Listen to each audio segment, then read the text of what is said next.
Why not just tell the police anything and everything and let them say anything and everything? We tried. We called the police a week ago and said we would come in and talk to them as long as it could be taped and our attorney could be present, and they said no. They don't want the information to find Sabrina. They want the information to close the case. They've even said to our relatives, we're not looking for a baby, we're looking for a body. How would you feel as a parent when you heard that? Does that make you feel open to talking to them?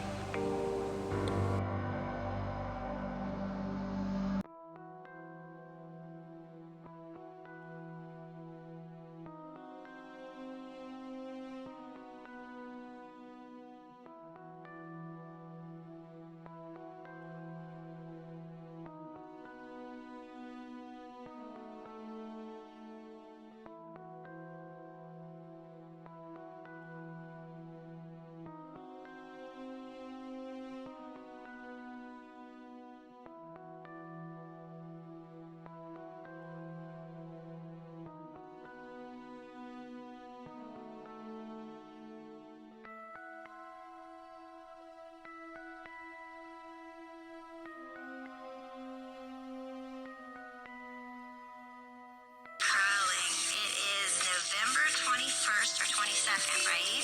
Right, William? 22nd. And Sabrina's crawling.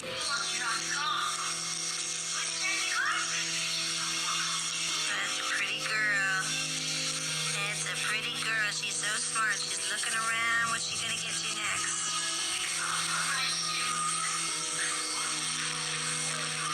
And there's Big Sister Monica running away.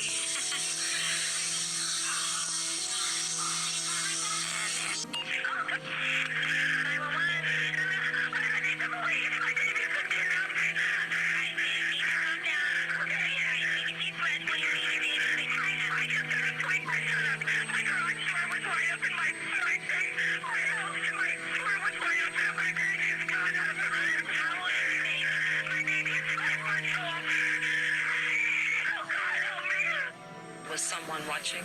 Did someone know? Was someone watching? Did someone know? This morning, someone came into our home and took our baby Sabrina Page out of her crib and took her out of our home. When Marlene Eisenberg appeared in front of cameras begging for the return of her baby, she says she was in shock and already a suspect of the Hillsborough County Sheriff's Office. It's all like a blur, and it's just pain. Steve Eisenberg admits making a simple mistake the night Sabrina vanished. He left his garage door open.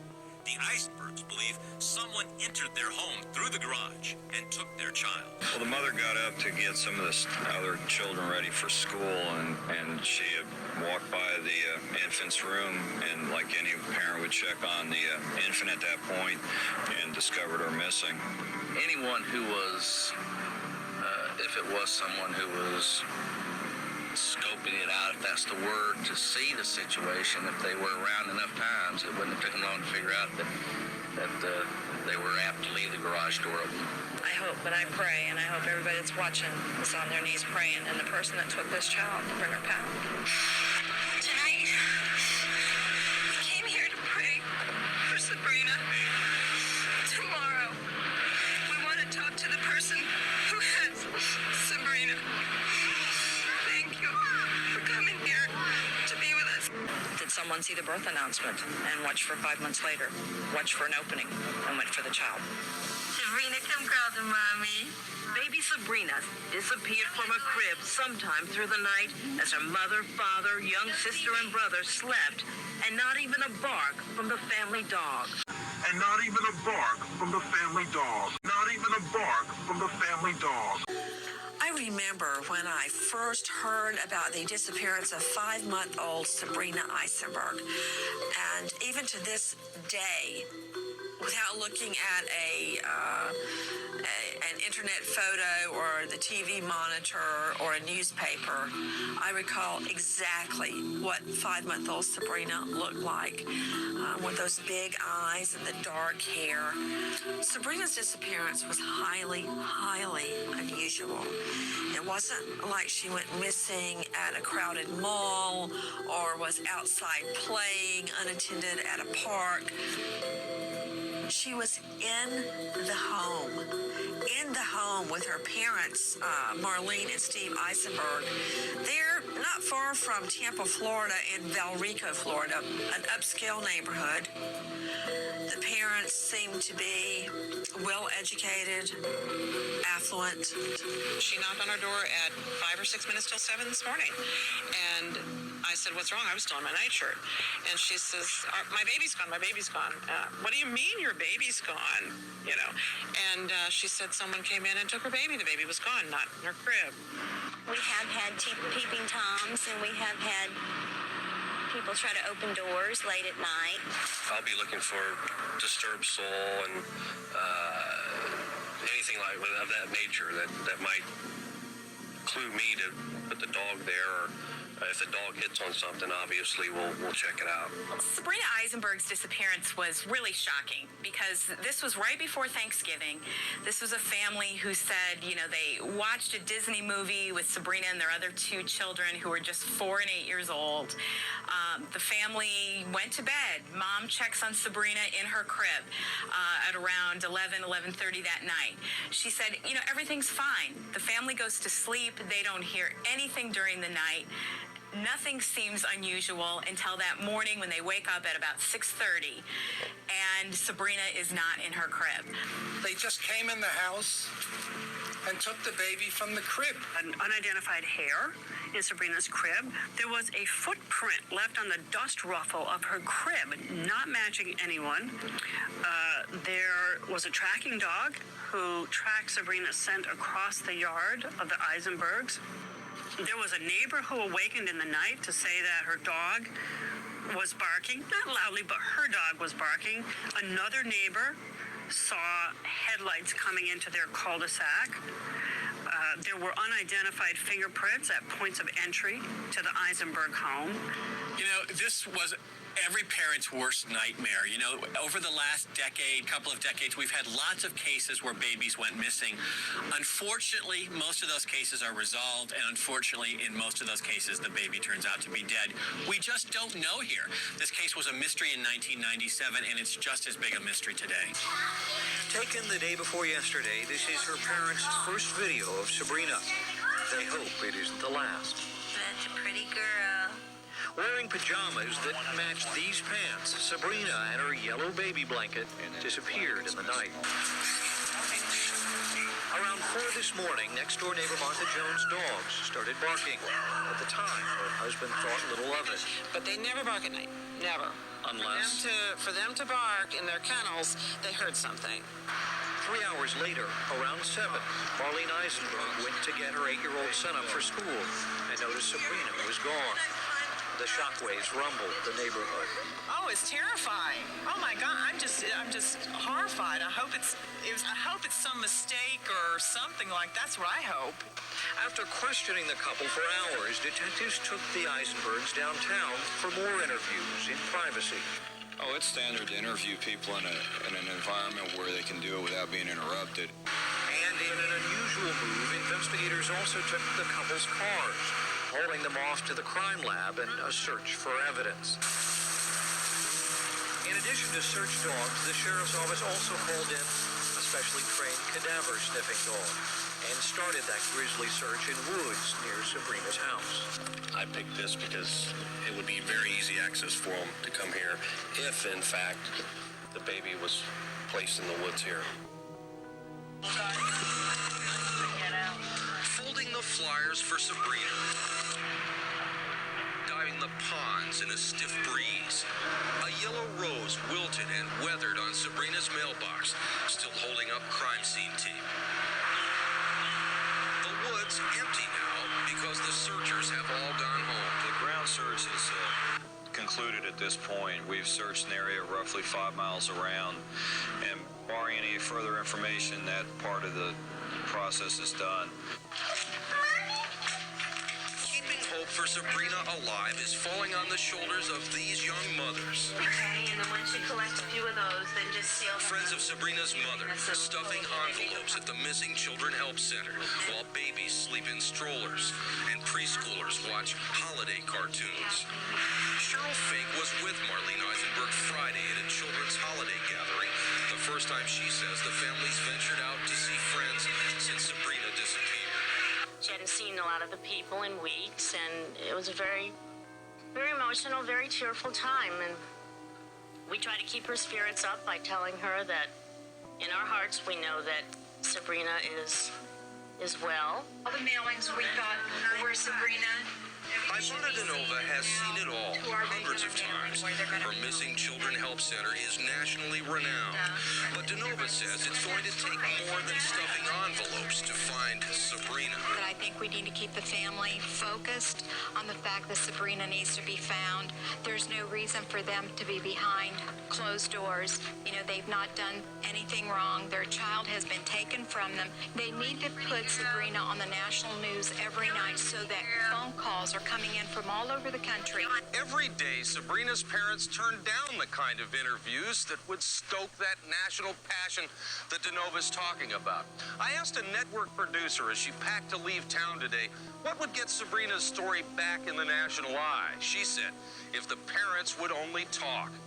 The parents' lawyer has said his clients are emotionally unavailable. Warren Ellie, Fox 13 News, Bloomingdale. She needs to be with me and her father, her sister Monica, her brother William. We love her very much and need her to come home. We don't care who you are. We just want you to do the right thing. Look inside yourself. Please.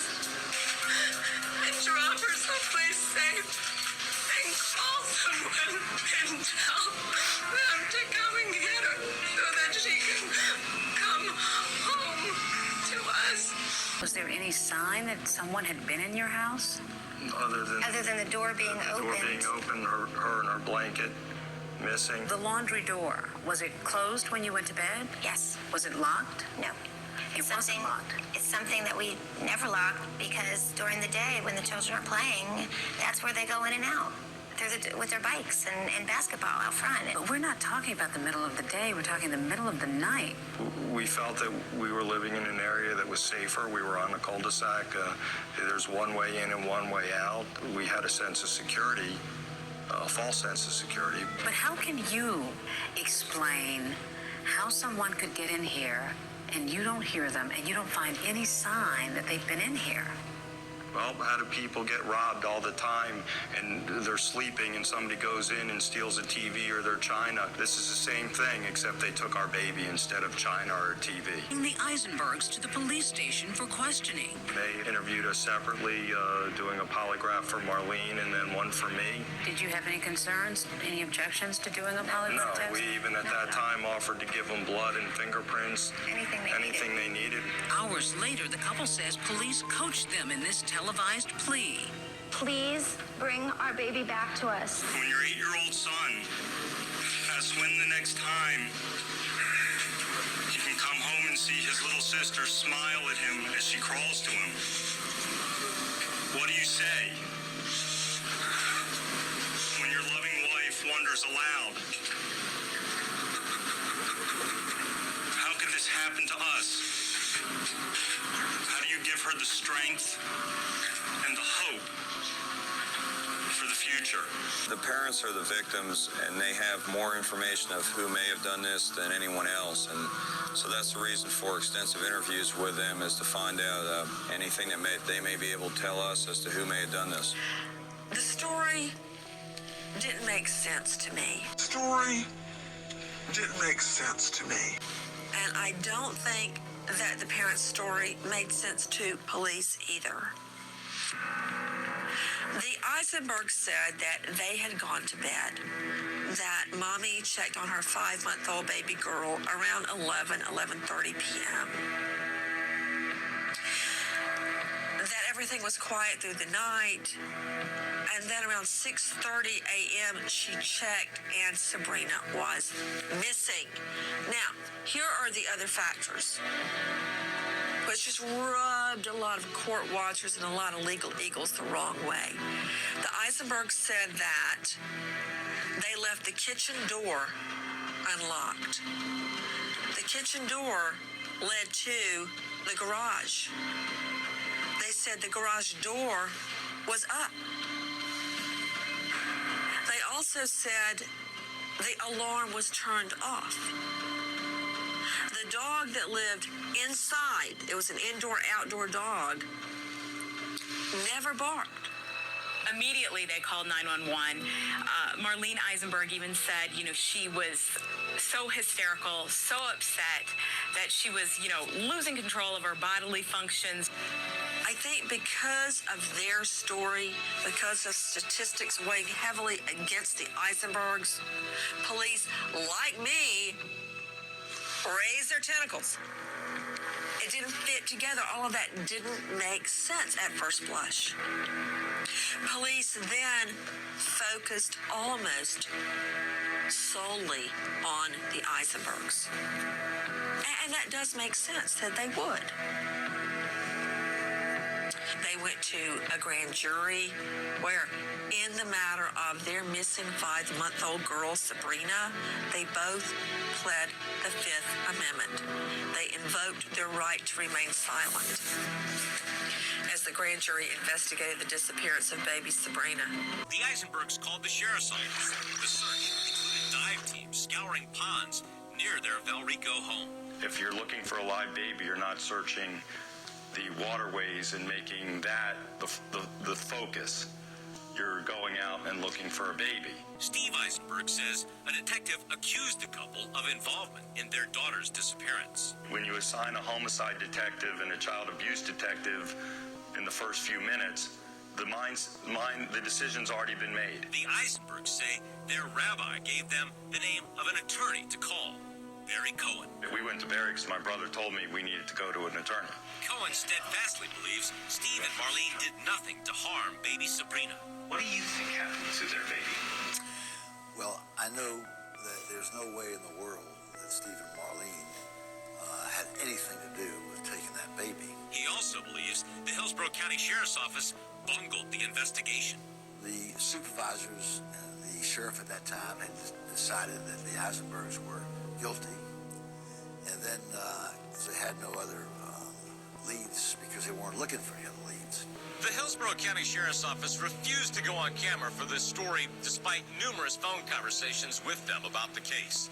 The Sheriff's Office did tell Tampa Tribune reporter Tom Krause the investigation is still open and 2 detectives are still assigned to the case even now. Yet the criticism would only grow, especially when the day after their daughter's disappearance, the couple was caught on camera appearing to laugh with detectives. The couple was caught on camera appearing to laugh with detectives. He said something funny on the way to the car, so that's where they got the film of me smiling. It was like gas on a flame when they were pictured smiling so soon after Sabrina had gone missing. Then there were the polygraphs. Steve passes his, but Marlene's comes back inconclusive, so police bring her in for another. Once again, the same results. What did the police say to you? What did they ask you? They sat across from me and leaned forward, and they said, Marlene, statistics show it's the parents that do these things. We believe you know where your daughter is. We believe you know what happened. And I have no idea. So here I am, my daughter's gone, and now I have the police sitting across from me who I think are going to help me, tell me that they think I know something about my baby. I would want my child back, and I would do whatever it takes to get my child back. If you have nothing to hide, why not just tell the police anything and everything and let them say anything and everything? We tried. We called the police a week ago and said we would come in and talk to them as long as it could be taped and our attorney could be present, and they said no. They don't want the information to find Sabrina. They want the information to close a case. They've even said to our relatives, we're not looking for a baby, we're looking for a body. How would you feel as a parent when you heard that? Does that make you feel open to talking to them? We go to a dramatic break in the case of Sabrina Eisenberg, an infant in Florida who's been missing since 1997. Come on, you pretty girl. It's been almost 11 years since 5-month-old Sabrina Eisenberg disappeared from her Florida home just days before Thanksgiving. Her parents claim someone took their daughter from her crib in the middle of the night. They pleaded for her return. I'm begging that person to please bring our baby back to us. She needs her mother and her father. Sabrina's father told investigators his daughter was fine when he checked on her just before going to sleep. The next morning, she was gone. And she knows who we are. She knows her mommy. She knows her daddy. She knows her sister, Monica, and her brother, William. And we all miss her and love her very much. And we need her to come home to us, please. An intense search began, which included divers checking bodies of water near the Eisenbergs' home, but the searches turned up nothing. Meanwhile, investigators became troubled by what they considered inconsistent statements made by the Eisenbergs. Detectives got court approval to plant electronic bugs in the couple's home and secretly recorded more than 60 conversations. The couple was indicted on conspiracy charges and lying to investigators, but a federal judge dismissed the charges after declaring the wiretaps inaudible. Now, a possible break in the case. The St. Petersburg Times reported over the weekend that sheriff's investigators may now be focusing on this man, 44-year-old Scott Overbeck, who's been serving prison time on unrelated federal charges. The newspaper says authorities had Dennis Byron, a fellow inmate, wear a wire and get Overbeck to tell what he knew about Sabrina's disappearance. According to those conversations, Overbeck is said to have been asked to dispose of the infant's body, which he says was inside a boat he had retrieved from the Eisenbergs' home. Overbeck is said to have been asked to dispose of the infant's body, which he says was inside a boat he had retrieved from the Eisenbergs' home. It all went sideways with the cops' enthusiasm, let me say, for solving the case. They got a warrant, as they should have, to put in a wiretap in the Eisenberg home. Now, the wiretap existed in the bedroom, the Eisenberg's bedroom, and their kitchen, where police rightfully believed that most conversations would take place.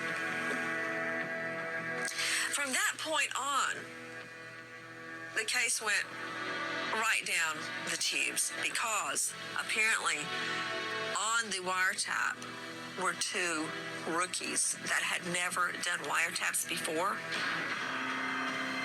So as the police built their case on the wiretaps, what they said they could hear, nobody else could hear that. So as the police built their case on the wiretaps, what they said they could hear, nobody else could hear that. Basically, we woke up one morning and Marlene noticed that Sabrina was missing. She screamed. I came and we saw that she wasn't there. We quickly called 911 as we thought we should do to get the police over to help us find our daughter. And then shortly after that, the police were sitting across from Marlene, accusing her of having something to do with our daughter's disappearance. On this, the 73rd day since Sabrina Eisenberg's disappearance, her parents, Marlene and Steve, came here to the federal courthouse in Tampa under subpoena from a grand jury investigating the baby's disappearance. But their lawyers successfully convinced a federal judge there were doubts about the legitimacy of the subpoenas. When the police tell the prosecutors, we hear them talking about cocaine. We hear the Eisenbergs talking about it's your fault, you did it, talking about Sabrina's disappearance and death. Nobody could hear that on the wiretaps. They were so, for lack of a better word, staticky. Nobody, not two judges, not anybody else, could make out exactly what the Eisenbergs were saying. So it all fell like a row of dominoes because of one bad wiretap. The whole case just fell. We're hopeful that the law enforcement authorities will continue to cover every aspect of this investigation and not just focus on one particular area. Oh, Lord, you are Sabrina's refuge. A prayerful candlelight vigil for Sabrina's return, a signal, some say, that neighbors and friends are standing with the family. Many of these folks don't even know the Eisenbergs. Because it's hard, and I know if it was anybody close to me, I would be completely devastated. I opened the door and she said, my baby's gone, my baby's gone. And I said, what do you mean your baby's gone? Joining us now are CBS News legal analysts Lisa Bloom and Mickey Sherman. Good morning, guys. Good morning. First off, how reliable, how credible is a jailhouse snitch, Mickey? shaky. Sometimes they are credible. I mean, it's not like a broad brush, but you got to go case by case. Don't forget, they got something in this race. There's a dog in the race for them. They want something out of it. They're giving information, generally not because they're the greatest citizens in the world, but because they want time off their sentence. They want one of their cases to be thrown out. They want something. Maybe they just want the fame or the notoriety. Maybe they just want to get back at somebody.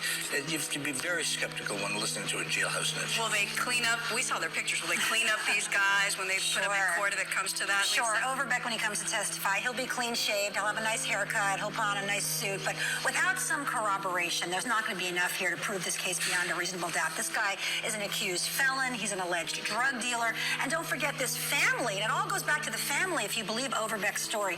They've not only been exonerated already, they've won a multi-million-dollar malicious prosecution case against this local prosecutor. So this is not enough standing alone to give So why would this come 11 years later? Because they're desperate. We love to solve these cold cases. The prosecutors love to solve the cold cases. The victims want closure. Everyone wants these cases to be solved.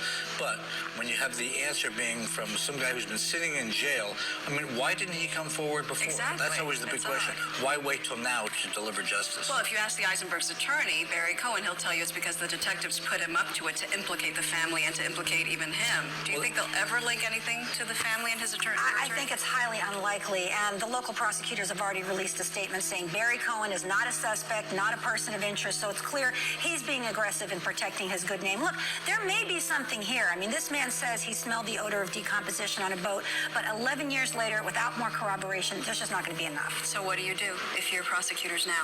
You try and exercise some reasonable discretion. You don't want to put yourself in a Mike Nifong situation where you're ignoring evidence that's going to exculpate somebody. You just do what's right. It's very simple. Be dictated by common sense and not some kind of a rush to judgment and not some reason that's not based on common sense. And there's enough for further investigation. The sheriffs are continuing to investigate. If they can get some corroboration, then they have something, so they need to continue to dig. Yeah, everyone wants to find out what happened to them. Absolutely. All right, Lisa, Mickey, thank you both. Thanks. Appreciate it.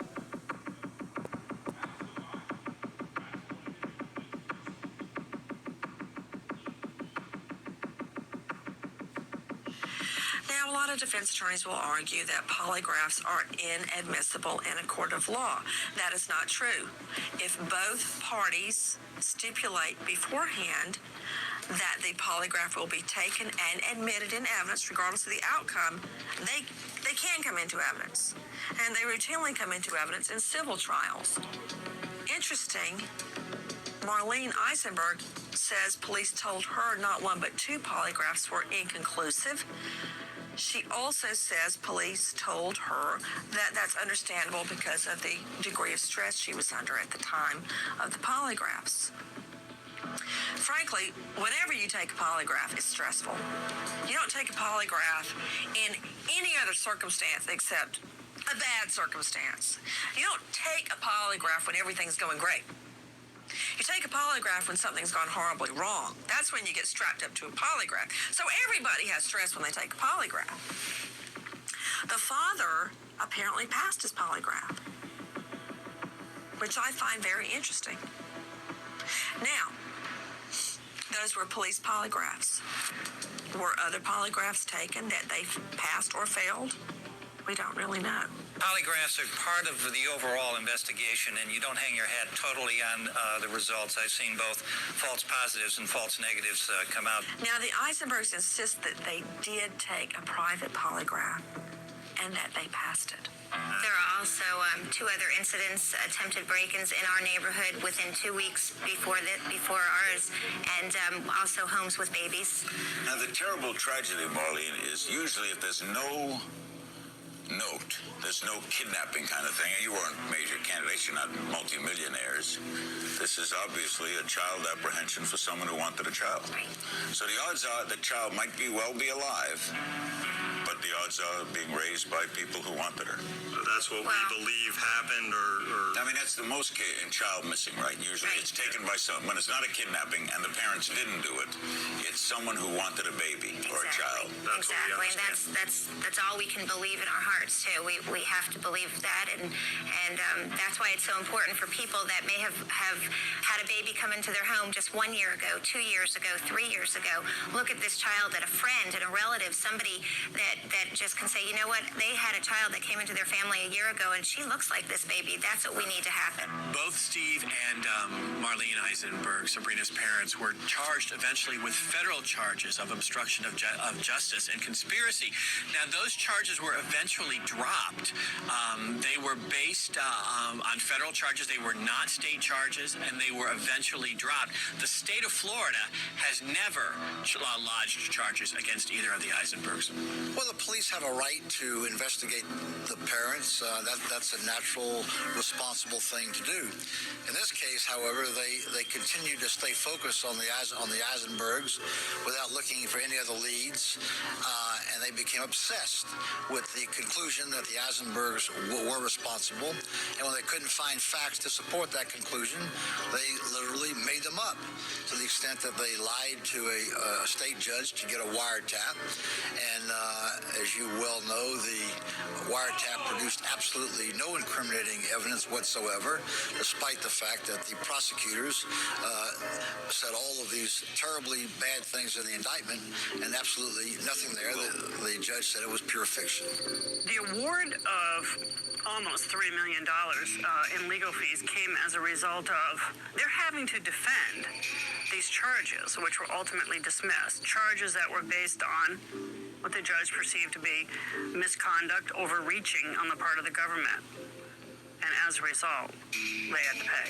I believe it's because of Susan Smith and the John Benet Ramsey case, and they just figured, you know, this has got to be what's happened.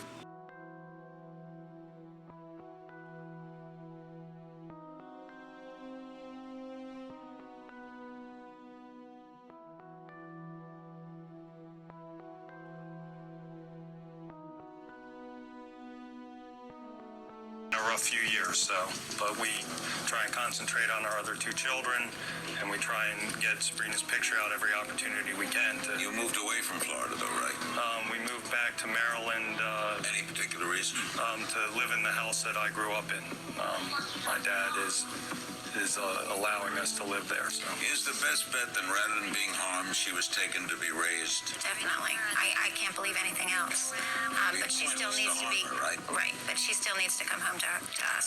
Interesting, even after all these years, the family still releases age progression photos of what they believe little Sabrina would look like. Also, it's very important, if somebody sees a child that looks like Sabrina, they need to take note of who she's with. They need to take note of what that person looks like. If they're driving in a car, the license number, if they can follow them to a home or get an address, because it's the public who brings home our children. You call your local police, too, right?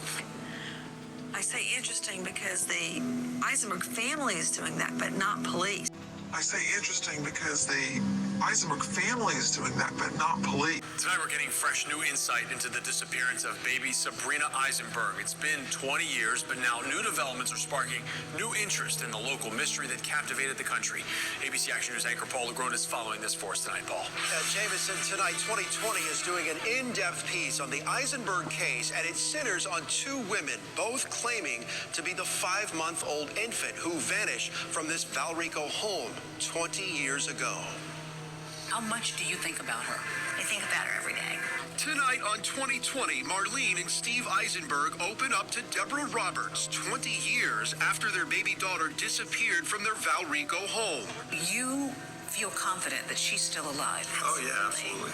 Today, we talked to Roberts about her story, spotlighting the DNA testing that's now underway on two different women, which could determine if one of them is the now adult baby Eisenberg. Despite 20 years going by, this is anything but a cold case. The story about the disappearance of Sabrina Eisenberg transfixed the nation, and what surprised us is that people are still just as captivated by this mystery. With an update on this mystery, and I'll tell you, I covered this 20 years ago, and it has remained a mystery all these years. It was such an intense assignment and so much history here, you know. The year was 1997. Baby Sabrina vanished from her crib in the middle of the night, and we talked with those closest to the case, Sabrina's father, and we also spoke with one of the original investigators still working the case to this day. It is a true mystery that for some changed the course of their lives. Come on, you pretty girl. A mystery 20 years in the making. We love her very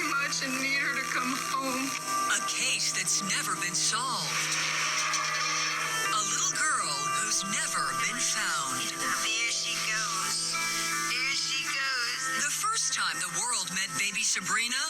We had no way of knowing that her story would end up 2 decades later the same way it began, with more questions than answers. November 24th, 1997 is forever etched in my memory. Colonel J.R. Burton from the Hillsborough Sheriff's Office was driving on the crosstown that morning. He heard the call go out over the radio. A 5-month-old little girl named Sabrina AISENBERG vanished from her crib in Valrico, where just hours before, she was sleeping soundly in a onesie. This is 1997. We don't see stuff like this. This is unusual. So unusual that the Sheriff's Office launched the largest search we've ever seen in Hillsborough County. Colonel Burton remembers eating, sleeping, and breathing this case. I've carried a photograph of her for 20 years. I'd never forget and never forgotten. As investigators scoured every inch of the neighborhood and beyond, the parents themselves went through scathing scrutiny. Every move followed, every action documented. They were even falsely accused at one point and wound up in court before a federal grand jury, charges that were later dropped. We knew that we didn't do anything wrong, and we knew that Sabrina is still out there. Our goal is to try and focus it back on, let's look for Sabrina. She's out there. We spoke with Steve Eisenberg from his home in Maryland, where 20 years later, he and his wife Marlene maintain their innocence. So why, we ask, did they seem so cold, so unemotional, with their baby girl gone? It's one big sticking point that has plagued these parents since the start. There's still hope on all sides that one day we're going to find an answer about what really happened to Sabrina AISENBERG. They are holding on to hope because of new technology that they may finally be vindicated and that people may discover that their daughter is alive and well. Also tonight, 2020 will take you inside the new age progression technology that allows us to see what exactly Sabrina AISENBERG would look like today at 20 years old. Say Marlene in particular, not nearly emotional enough for the mother of a missing infant. Do you think that she was judged unfairly by the public? I think those type of things are a little ridiculous, because until you're in the shoes of someone who's had their baby taken from them, then let them act the way they feel is appropriate to act. So it all boils down to this. Where is baby Sabrina? Who took her? When she went missing, there were no signs of forced entry, no witnesses, no ransom note. Her parents have openly admitted they were the last ones to see her snuggling in a yellow blanket in her crib, leaving us to ask her father a question point blank. You and your wife had nothing to do with the disappearance of baby Sabrina. As I said 1,000 times, we had nothing to do with Sabrina's disappearance. We don't know where she is. We know she's somewhere out there. In the end, the Eisenbergs believe another family has been raising their daughter all these years. I first met Steve and Marlene AISENBERG just months after their daughter disappeared. Today, 20 years later, they say their pain is as raw as ever. How much do you think about her? We think about her every day. Sabrina has a room in our home. So this is Sabrina's room. This is the room that, when Sabrina comes home, this is her room. Are these really her baby clothes? These are her baby clothes, and I've said from the very beginning, and I still say it, when she comes home, we're going to donate them together. We changed the room a few years ago from taking out all the Beanie Babies and toys because she's 20 years old now. She is 20 years old now. Is 20 years old. So you feel confident that she's still alive? Oh, yeah, absolutely. Because it would take a baby to hurt them. Do you play that back in your mind, going in to her crib, finding her missing, running to the neighbor, calling 911? How much do you remember all of that? I don't play it back. It hurts too much. It's painful. Emails, like through Messenger, from girls that believe they may be Sabrina. And so our goal being here today is really tell people to take tests on Ancestry. We're on Ancestry. 23andMe, Steve's on 23andMe. The National Center for Missing Children has... GEDmatch and Family Tree. So any of those DNA sources, our DNA's in there. Hopefully we can get a match, and then that will... Unfortunately, some of the girls that have reached out, they did those, and then they find out that it's not Sabrina. And we wish them well and good luck on finding their families, as we believe that, especially this time of year, so many people are getting those tests as gifts, and we're really hopeful that it's going to happen for us too. Yes, and there was a case recently, Melissa Highsmith. How does that make you feel when you see someone? She was kidnapped 51 years ago, and she was just reunited. What kind of hope does that give you guys? Well, a continued hope that Sabrina's still out there, and then one day she'll do a DNA test, and then it'll help her to find us and us to find her. So that's all we can hope for. 25 now, and we've been married 36 years, and it's like our family is still whole and together, waiting for her to come home, and that's what we want, more than anything. So. And that's what we want, more than anything. So.